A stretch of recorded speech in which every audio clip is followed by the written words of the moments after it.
Bonjour à tous et bienvenue sur Python Prépa. Dans cette vidéo, nous allons expliquer la différence fondamentale entre print et return en Python.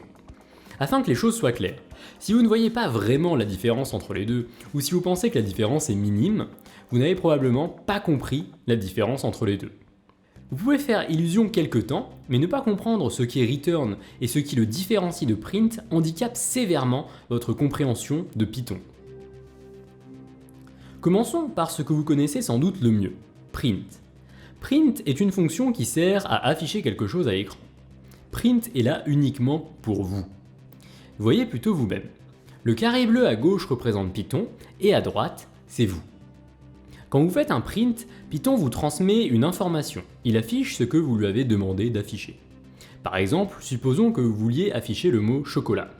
Eh bien, Python vous affiche le mot chocolat. Mais c'est uniquement pour vous, et Python a déjà oublié cette histoire de chocolat. Quand vous effectuez un print, Python affiche quelque chose à l'écran, et c'est vous qui le lisez.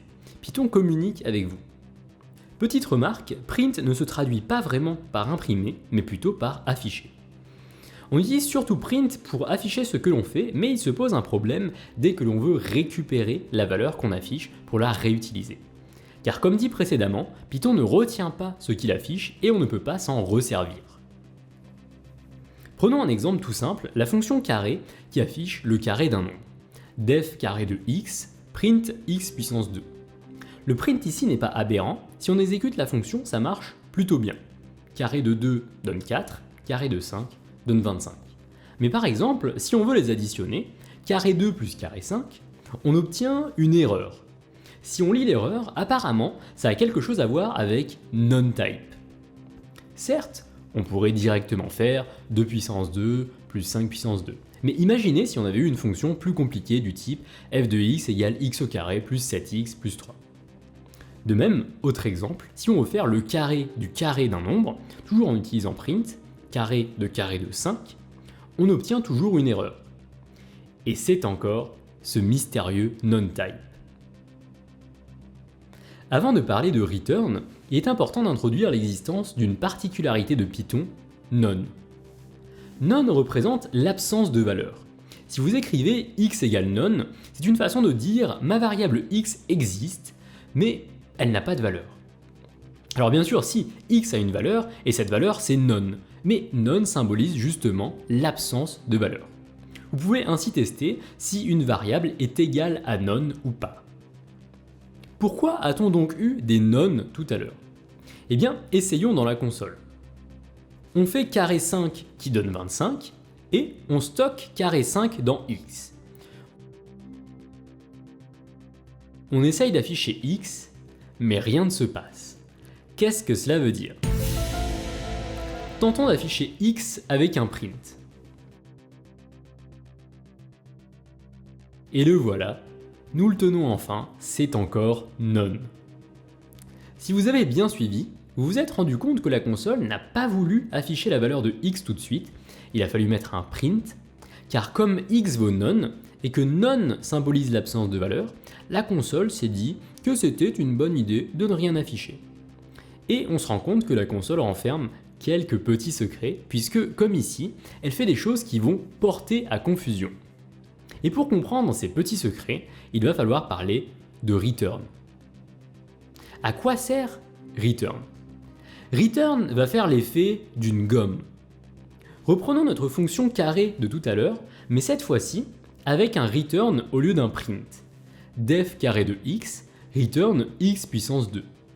Notez que la syntaxe change, il n'y a pas de parenthèse avec le return. Quand vous appelez la fonction, par exemple carré de 5, celle-ci ne va pas afficher le résultat. Attention, il y a une petite subtilité que nous allons voir dans la partie suivante. Pour l'instant, faites-moi confiance, return n'affiche rien. Du coup, que fait return? En fait, dès que la ligne contenant return est exécutée, la fonction appelée, ici carré 5, est remplacée par la valeur à côté du return. Ici carré 5 vaut 25, donc la fonction carré 5 va être remplacée par 25,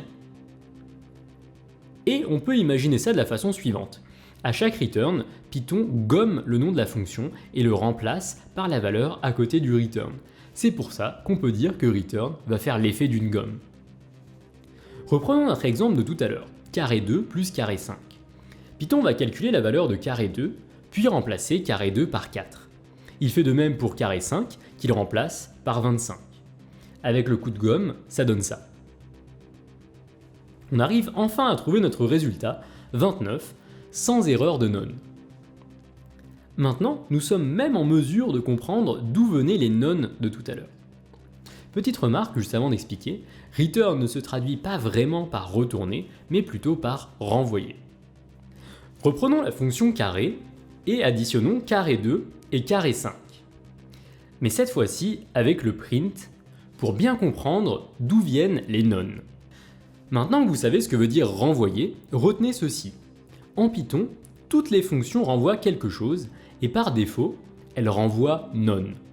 Donc si vous n'avez pas mis votre propre return, la fonction va renvoyer none. C'est comme si Python rajoutait une ligne return none à la fin de chacune de vos fonctions. Comme la fonction carré n'a pas de return ici, c'est comme si elle avait un return none, puisque par défaut, toutes les fonctions renvoient none. Carré 2 va donc être remplacé par none. De même pour carré 5, on applique le gommage du return none implicite, et on se retrouve avec none plus none. Python ne sait pas vraiment calculer ça. Il nous signale donc une erreur. Maintenant, essayons de le faire avec carré de 5, toujours avec le print pour voir que ça ne marche pas et que l'erreur du none était prévisible. Comme il n'y a pas de return, carré 5 vaudra none, comme expliqué juste avant. On le remplace donc par sa valeur none, et on se retrouve avec carré de none. Ça n'a toujours pas de sens, Python nous signale encore une fois une erreur. Pour faire marcher le carré de 5, reprenons notre fonction carré, mais cette fois-ci avec le return. On applique le gommage sur carré 5 qui vaut 25, et on se retrouve avec le carré de 25 qui vaut 625. On gomme, et c'est exactement ce qu'on voulait. En général, c'est à partir d'ici que les incompréhensions commencent. Prenons un exemple assez déroutant où print et return vont faire la même chose. Ou plutôt, où print et return semblent faire la même chose. On a dit que print affichait et que return n'affichait pas, or c'est un peu plus complexe que cela. Prenons un exemple avec deux fonctions, carré print de x qui affiche x puissance 2 et carré return de x qui renvoie x puissance 2. Allons dans la console, carré print de 5 affiche 25, mais carré return de 5 affiche aussi 25. Pourquoi carré return affiche aussi 25 dans ce cas? C'est bizarre, non?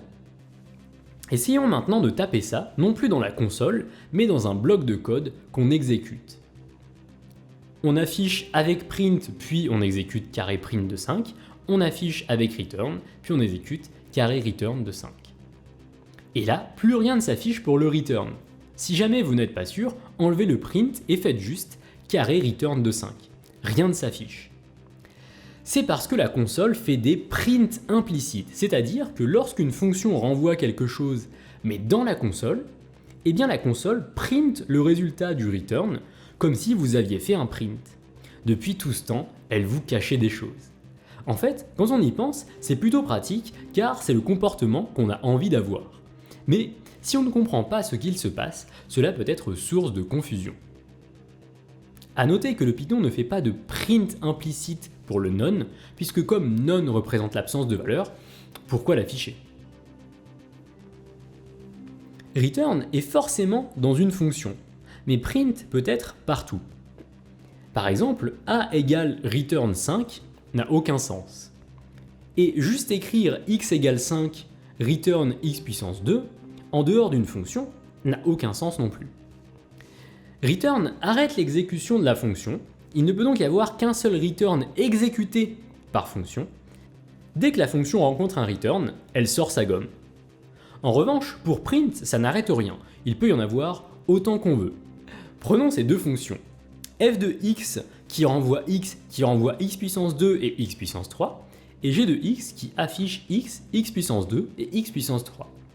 f de 2 renvoie 2, et on s'arrête au premier return. et g de 2 affiche 2, 4 et 8. Petite remarque, il peut quand même y avoir plusieurs returns dans une fonction, par exemple si on met différentes conditions. Il n'y en aura par contre qu'un seul d'exécuter à chaque fois. Par exemple, la fonction maximum qui prend en paramètres a et b et renvoie a si a est plus grand et b sinon. Et bien si a est plus grand que b, la fonction renvoie a et sinon elle renvoie b. Print s'écrit avec des parenthèses, mais ce n'est pas le cas de return. C'est parce que print est une fonction et return est un mot-clé. À notre niveau, ce n'est pas très important. Retenez juste que return n'a pas de parenthèse.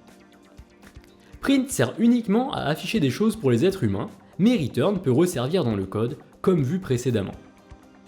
Enfin, les deux ne sont pas incompatibles, ce n'est pas soit l'un soit l'autre, il peut y avoir des print et des return dans la même fonction. Si la vidéo vous a été utile, n'hésitez pas à la partager à un ami qui pourrait aussi en profiter, ça nous aide à faire connaître la chaîne. N'oubliez pas de laisser un pouce vers le haut et de vous abonner pour ne pas rater les futures vidéos. Vous pouvez aussi nous poser des questions d'informatique sur notre site python-prépa.fr. Nous les sélectionnons ensuite pour faire de nouvelles vidéos. N'hésitez pas, c'est gratuit.